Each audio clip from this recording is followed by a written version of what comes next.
ආයුබෝවන් sister නිෂානි YouTube නාලිකාවට ඔබ සාදරයෙන් පිළිගන්නවා. ඉතින් ගොඩ කාලයකට පස්සේ අලුත් වීඩියෝ එකක් එක්ක මම ඔයගොල්ලෝ හම්බ වෙන්න ආවා. මේ අගෝස්තු මාසයේ මව්කිරි ප්‍රවර්ධන මාසය නිසා මම කල්පනා කරා ඔයගොල්ලන්ට මව්කිරි ගැන කතා කරන්න. අම්මලා විදිහට ඔයගොල්ලෝ හැමෝම මව්කිරි දීමේ වැදගත්කම දන්න බව මම දන්නවා. ඒ වුණත් පුංචි දැනුවත් කිරීමක් කරන්න ගත්තේ අපි ගොඩක් වෙලාවට කාගෙන් හරි අහලා කොහේ හරි එකක් දැකලා අපි වැරදි අදහස් ඔලුවට ගන්නවා. උදාහරණයක් විදිහට සමහර මව්වරු හිතන් ඉන්නවා මව්කිරි වෙනත් කිරි වලින් ආදේශයක් විදිහට භාවිතා කරන්න පුළුවන් කියලා. ඇත්තටම කතා කරොත් මව්කිරි වලට ආදේශකයක් නෙවෙයි. මව්කිරි කියන්නේ අපිටම අනන්‍ය වූ අද්විතීය පානයක්. ඒක අපිට ජීවිතය ලබා දෙන පානයක්. එතකොට සමහර විට ඔයගොල්ලෝ කියන්න පුළුවන් වෙනත් කිරිවලනොත් ඒ දේ වෙනවා කියලා. ඔව් අපිට ආහාරයක් විදිහට හම්බ වෙයි. ඒත් මව් කිරි වලින් ලැබෙන ඒ අත්‍යවශ්‍ය පෝෂණය ඒ සියලු දේ අපිට ඒ විදිහටම වෙනත් කිරි වර්ගයකින් ලැබෙන්නේ නැහැ. අනිත් එක තමයි මව් කිරි අපිට එරෙන්නේ අපේ දරුවට අපි ඒක දෙන්න ඕන නිසා. ඔයාලා දැකලා තියෙනවද වෙනත් සත්තු තව කාගේ හරි සතෙක් ගාවට ගිහිලා තමන්ගේ පැටියට දෙනවා? නෑනේ නේද? එතකොට මේ වෙනත් සතෙක්ගේ කිරි දෙන එකම මේ જાතිය මිනිස්සු වෙන අපි. එතකොට අපි දන්නේ නැහැ අපි ළඟ තියෙන මේ වටිනා ආහාරය දරුවට කොච්චර වැදගත්ද කියලා. එහෙම දන්නවනම් කවදාවත් තමන්ට හැකියාව තියෙද්දි වෙනත් ආහාරයක් කින් මව්කිරි වෙනුවට භාවිතා කරන්න අපි උත්සාහ කරන්නේ නැහැ. ඒ නිසා මේ මව්කිරි ප්‍රවර්ධන මාසයේදී මම කතා කරන්නේ ඕගොල්ලන්ට මේ මව්කිරි තමන්ගේ දරුවගේ අයිතිය ඒක අපි දෙන්න ඕනි කියන එක. එතකොට මව්කිරි ඇයි මෙච්චර වටින්නේ කියලා කියනවා නම් මව්කිරි නිෂ්පාදනය වෙන්නේ ඔබේ දරුවාගේ දෛනික අවශ්‍යතාවය අනුව ඒ පෝෂණ අවශ්‍යතාවය අනුව. ඒ කියන්නේ දවසෙන් දවස වෙනස් වෙනවා ඒක. එතකොට අපි වෙනත් ආහාරයක් දුන්නොත් ඒ දේ අපිට ලැබෙන්නේ. අනිත් එක තමයි මව් කිරි වල තියෙන සංයුතිය. ඒ අවශ්‍ය පෝෂක සංඝටක මනුෂ්‍ය ප්‍රජාවට ගැලපෙන විදිහට තියෙන්නේ. අපි දැන් කොහෙවත් යන හරකෙක්ගේ කිරි දුන්නොත් ඔයාලා දන්නවනේ හරක් කියන එක ඉපදිච්ච මොහොතේ සිට ඇවිදලා කරලා ඉන්න જાතියක්. එතකොට හරක් ඉක්මනට ලොකු වෙනවා. එතකොට අපි අපේ අවශ්‍යතාවයයි හරකගේ අවශ්‍යතාවයයි වෙනස්.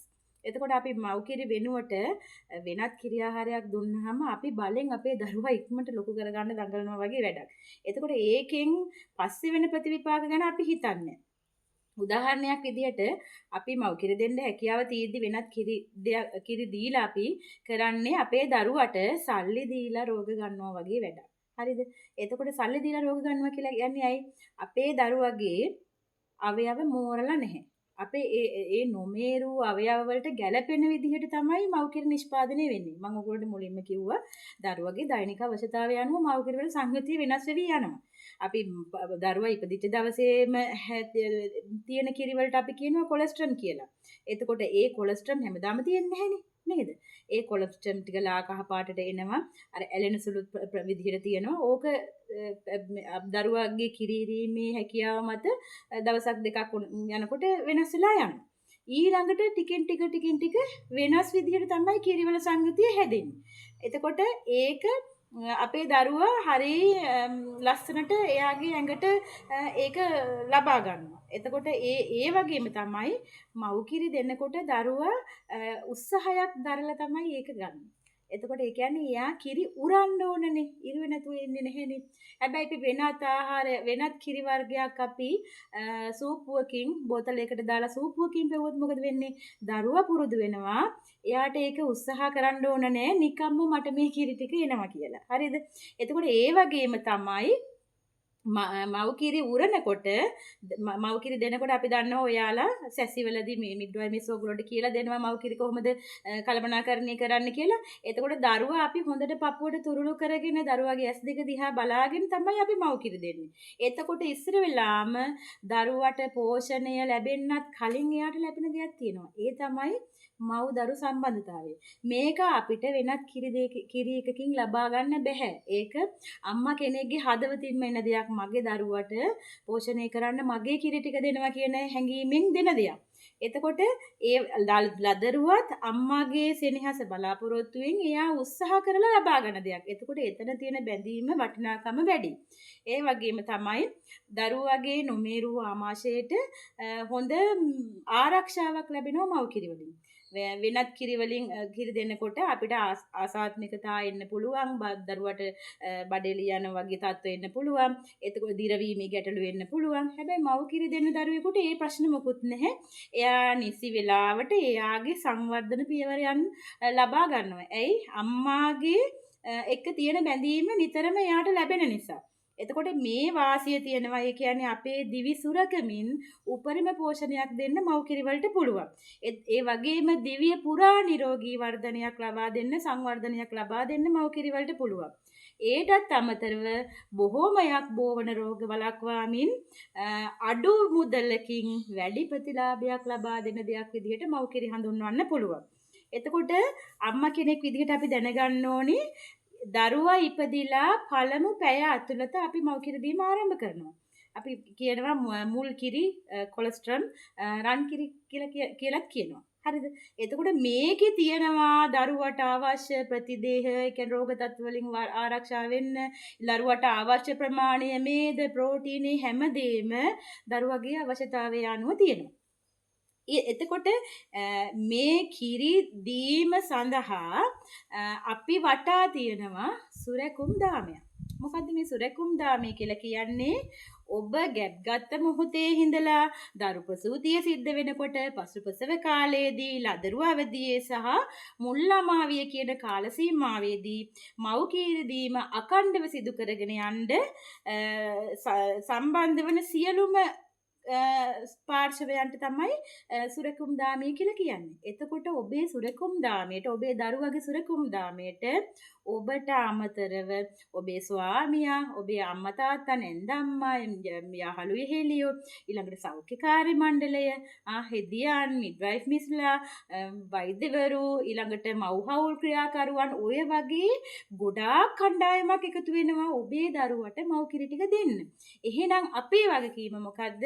මුල් පැය ඇතුළත මව් කිරි දීම ආරම්භ කරලා මාස 6ක් යනකම් මව් කිරි පමණක් ලබා දීලා අවශ්‍යතාවයට ඖෂධයක් දුන්නොත් හැරුණකොට වෙන කිසිවක් ලබා නොදී මාස 6ක් මව් කිරි වලින් ඔයාගේ දරුවා පෝෂණය කරලා අවුරුදු 2ක් හෝ ඊට වැඩි කාලයක් යනකම් ඔයා ඒක අඛණ්ඩව පවත්වාගෙන යනවා.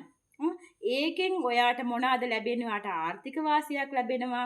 ඊළඟට ඔයාගේ ශරීරය කලින් කියන්නේ ගර්භණී භාවයේදී වැඩි වෙච්ච බර අඩු කරගන්න පුළුවන් වෙනවා. ඔබ පියවරු පිළිකා වලින් ආරක්ෂා කරනවා. ඔබගේ මානසික තත්ත්වය වැඩි දියුණු වෙනවා. එතකොට ඔබගේ ඔසප් වීම ආරම්භ වීම ප්‍රමාද වෙනවා. මේ වගේ වටිනා ප්‍රතිලාභ රාශියක් අම්මා කෙනෙක් විදිහට ඔයාටත් ලැබෙනවා. දරුවටත් අර විදිහටම මම කිව්වා මව් දරු සම්බන්ධතාවය තුලින් එයාගේ කායික මානසික සංවර්ධනය ඉතාම හොඳින් සිද්ධ වෙනවා. මේ වගේ දරුවෝ හොඳට ඉගෙන ගන්නවා. ඊළඟට එයාගේ දත්තේම නිවැරදි කාලයේදී සිද්ධ වෙනවා, නිවැරදි විදිහට සිද්ධ වෙනවා. ඒ වගේ ඊළඟට එයා ගොඩක් රෝග වලින් ආරක්ෂා වෙනවා. ඒතර මේ වගේ ගොඩාක් වටිනා වාසි තියෙනවා.